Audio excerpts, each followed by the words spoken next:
Hello, hi and welcome. It's me. And if you ask who is me, it's me. And welcome to the very first BOOKYAPP session with Lelu.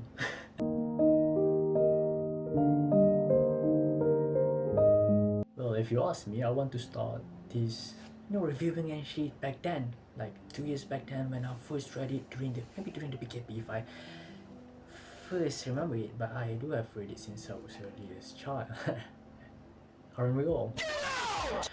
Well, but I think to myself that maybe I should just read more and keep a whole lot of collections of books, to fill up my shelf, just like others have been doing. Replicating them what others have been doing out there, like having a whole lot of books stacked up behind them, sort of showing credibility, or like maybe makes the audience feels like, oh, maybe what he will be saying or what he will be reviewing is worth noting or worth considering.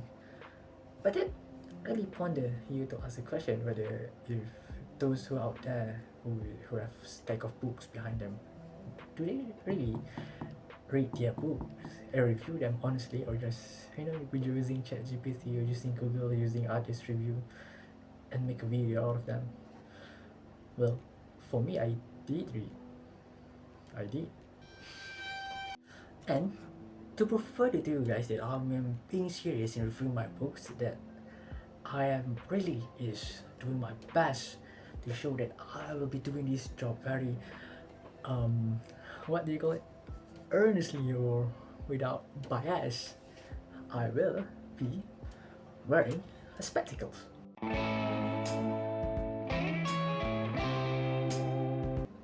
To show that, he's smart. He's wearing spectacles. He must be smart. That's what we've been thinking when we saw people wearing spectacles. Well, I've been frozen for 2 years, so I do not know what happens out there. Enough chatter. When will the review commence, or is it that you yap so much to stay faithful towards this segment, but alas don't waste their time? Without further ado, let's start with our book review. And today we will be reviewing Tales from Shakespeare, written by Charles and Mary Lamb. It's an old book. Charles and Mary Lamb, when I've searched about them, they have done this since the earliest days. And earliest days means, back then, when war used to happen regularly. Well, Charles and Mary Lamb have a lot of variation when writing Shakespeare works, and I do not know many of their variation. I just exposed to this only once. This MF mistook different publication for variation, but it's still valid though, considering the revision, expansion, and special edition or maybe abridged version. Because I found this on what do you call it? Book with Wolf, Big Bad Wolf, for only 5 ringgits, and it just a deal. I just thought, oh, a deal, why not? Take it. And well, I only know about Shakespeare back when I was a child, but I've never read any of his work. I know about Romeo and Juliet, the movie, the plays, but I never read it. And this book introduced a lot of Shakespeare's plays in short stories, not in script. So they really excel their jobs in explaining the setting, the background, what's happening around them. Sort of feels like you are in there, you are following the step and not just reading some dialogues. Well, that is what short stories ask you of, and I found that a lot of in stories in these books that they remove side characters or interaction that they perceive as not importance for this narration. So I just think that when I read the play, for example, when I first read the play, the script of The Taming of the Shrew, when I read from The Taming of the Shrew from this book, I just found a lot of difference. But they really maintain the essence of the story, but there's a lot of difference in the way that the introduction of the character, the conversation between the characters, and some of the characters that are not exposed in the story is present in the script play, script play, yes, play script. And I found it, well, it is good if you are treating it as bedtime stories or an introductory stories before you dive deeper into Shakespeare work, but to treat it as your main story is not reliable, because when you are dissecting Shakespeare's play, you have to take note of every little conversation and every little characters in the play. and you just treat it as a book, bedtime stories that you're reading to your kids, or if you're reading it before you're going to sleep. For me, I just think that, well, it itself, if it means to be an introductory, well, these days the introduction to the study of Shakespeare, it excels in doing that, because you don't take a long route in solving the conflict, developing the conflict, and exposing us to the conflicts. It's just straightforward stories. You read it and you understand it if you are quick to catch up. But for me, I just found myself rereading the stories in these books 2 times or 3 times before I finally grasp what is happening, because it's so quick and the words convoluted. The words just going on and on and on and on and on without full stops.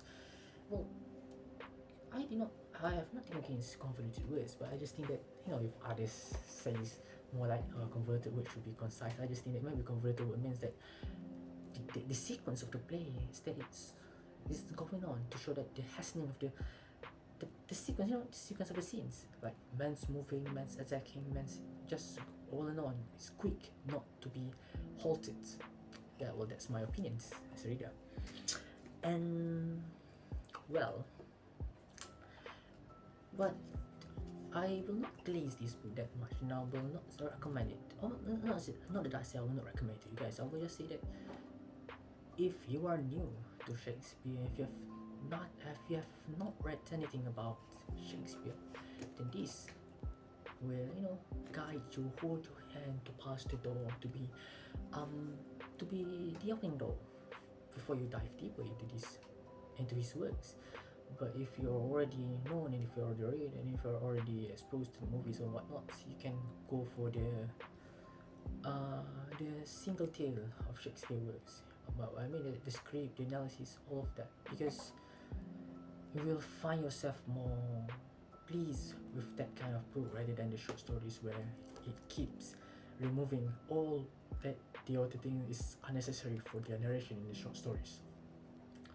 Well, I don't say that it's not bad. I'll just say that if you can find better books than this, then do yourself a pleasure and find ones. But if you are thinking that if you find this kind of book in a bookstore and you can get it for like ringgit, or you can get it for a steal, then give it a try. It is a good book. It is a book where you can keep in your bag and read it when you're in a bus or something. It's pleasant to read. It doesn't. No, it's not something that will give you like it's not something not disgusting, it's distasteful, something like that will not give you an ick when reading it. What he mean is that it is not a heavy read that will burden your mind. So, well, that's all. Tales from Shakespeare, Charles and Mary Lamb. All in all, if you guys want a litmus test of Shakespeare works on whether it suits your red buds or not, I very much recommend it. But if you guys are well versed in his works, then maybe try to read his playscript or analyzation from other critiques. But above all, you can always enjoy another lens of reading his works in a form of short story. I'm planning to buy Shakespeare Tells the scripts, but I found myself that it's easy to be downloads on the internet. It's easy. The script, that's where I read The Taming of the Shrew, script I found on the archive internet. On Google. I believe it's not a pirate site. But as of now, this book remains here.